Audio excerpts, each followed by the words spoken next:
একটা স্পেসিফিক উদাহরণ বলছি, এনআইএনজি সম্প্রতি একটা ট্রেনিং ম্যানুয়াল করছে। এনআইএনজি ট্রেনিং ম্যানুয়ালটা তৈরি হচ্ছে, যেখানে আইসিটি একটা চ্যাপ্টার রাখা হয়েছে। আমার মনে হয় A2I প্রোগ্রাম থেকে এনআইএনজির সাথে একটা পার্টনারশিপ হওয়া প্রয়োজন। বিশেষ করে ওনারা ট্রেনিং ম্যানুয়ালটা করছেন কি করে ইউনিয়ন পরিষদের নির্বাচিত প্রতিনিধিদেরকে এই আইসিটি বিষয়ে ট্রেনিং দেবে। তো আমার মনে হয় এই কাজটাতে একটা কোলাবোরেশন সম্ভব এনআইএনজির সাথে, এবং সেখানে ম্যানুয়ালটা তৈরি হচ্ছে। এখন আমরা সেই মিটিং এ ছিলাম। চতুর্থত একটা বিষয় আমি বলতে চাই, বর্তমানে আমি টোটাল প্রেজেন্টেশনের ভিতরে একটা জিনিস হয়তো সামনে আসতে পারে, নিউ মিডিয়া ব্যবহার। মার্ক বলেছে ইউটিউব ফেসবুকের কথা। বর্তমানে ফেসবুক, ইউটিউব, টুইটার এবং ইমেইল নেটওয়ার্কের মাধ্যমে এই আমাদের সাকসেস স্টোরিগুলো স্থানীয় সরকারের বড় একটা গ্রুপের কাছে পৌঁছানো সম্ভব। আমি ফায়াজকে ধন্যবাদ দিচ্ছি এই জন্য যে সে ইমেইলের মাধ্যমে স্থানীয় সরকারের যারা অ্যাক্টিভিস্ট তাদের সবাইকে মাধ্যমে তথ্যগুলো জানায়। বিশেষ করে A2I প্রোগ্রামের পক্ষ থেকে আমাদের কাছে দাওয়াতপত্র এসেছে ইমেইলের মাধ্যমে, এবং এই গ্রুপটাকে যত বড় করা যায়, যেমন ইয়াহু এখন জিমেইল গ্রুপের সুবিধা দিচ্ছে, আমাদের এই জিনিসগুলো আমাদের পলিসিতে আসা দরকার। বিশেষ করে যেখানে আমরা ল্যাপটপ কম্পিউটার দিচ্ছি সেখানে ইন্টারনেট মডেল আছে, কিন্তু নিউ মিডিয়া ব্যবহার কি করে মানুষ করবে, ইউটিউবে কি করে একটা ওপেন বাজেট সেশনের ছবি আপলোড করে। আমরা জানি যে ফেসবুকে 9 থেকে 10 মিনিটের পিকচার ভিডিও আপলোড করা যায়। তার মানে হচ্ছে এর মধ্যে দিয়ে কিন্তু আমরা সারা দেশে কেন দেশের বাইরেও স্থানীয় সরকারের যারা অ্যাক্টিভিস্ট তাদের কাছে আমাদের দেশের সাকসেস স্টোরিগুলোকে প্রকাশ করতে পারি। লাস্ট একটা দুটো ছোট পয়েন্ট গুলো আমি শেষ করছি, সেটা হচ্ছে যে বাংলাদেশ টেলিভিশন এখন বিটিভি একমাত্র টেলিভিশন টেলিভিশন।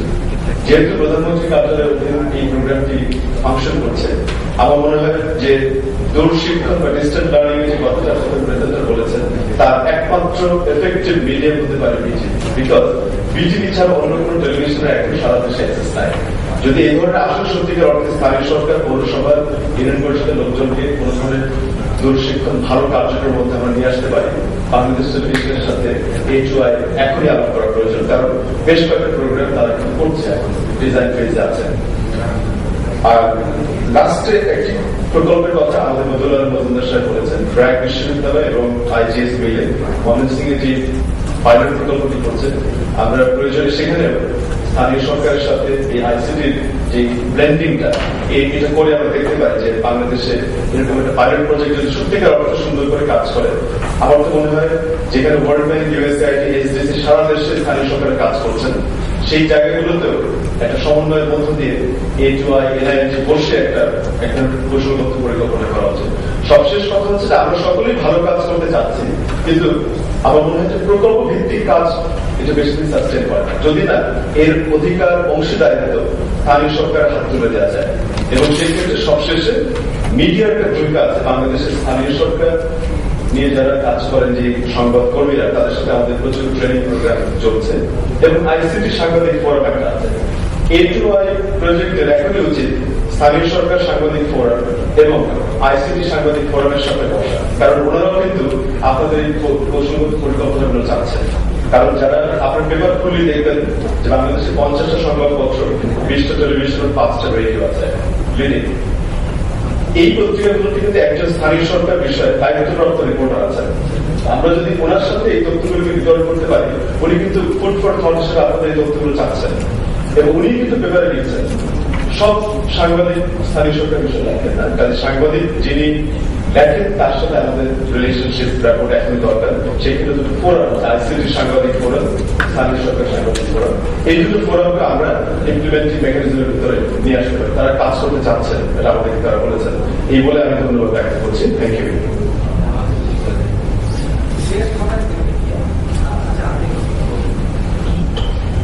Thank you. আমার নাম রেজু সম্পর্ক। আমি চিকিৎসার জন্য কাজ করি, কিন্তু আমার বাংলা নয়, জন্য ইংরেজি বই। I had a look at the web pages which are mentioned in here, and I would also like to talk about the monitoring and what we already had from Mark and Krishna more on the local level, and I had a look at the municipality level and city corporation level. Most of these web pages, they were working when I looked at it yesterday, and I had the impression that they were providing valuable information, although they were all very different. Every web page looks completely different to the other one, and they have even different naming structures in the URL, what makes it difficult for users to access them and to get the information what they need.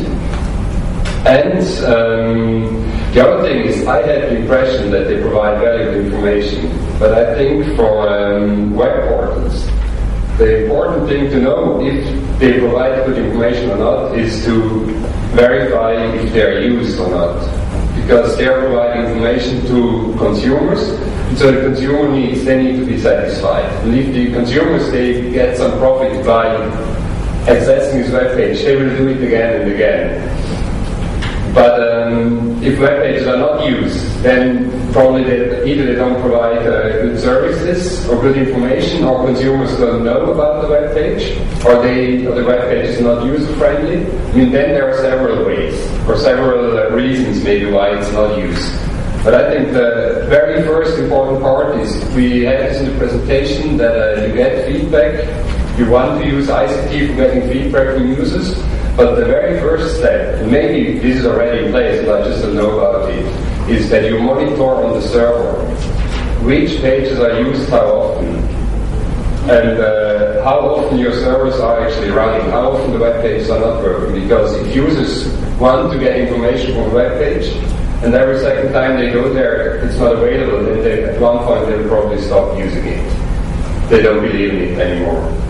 So I think a very cheap means to know if these web portals are working or not, and if the information is used or not, is monitoring the web servers. They all have this inbuilt.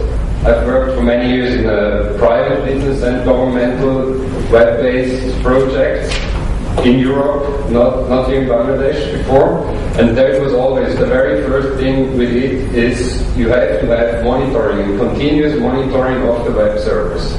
And I thought that we will see in the presentation, we will see information about that, which pages are actually used, how often, which services are running and are consumed by providers. Because what we were seeing is only things which are provided, but no feedback from users, or no monitoring of what is how well used. And I think this is by monitoring this, you can also learn very important lessons, and this can be shared, and this can be easier shared than on the very local level, because it's not so many parties who need to be involved.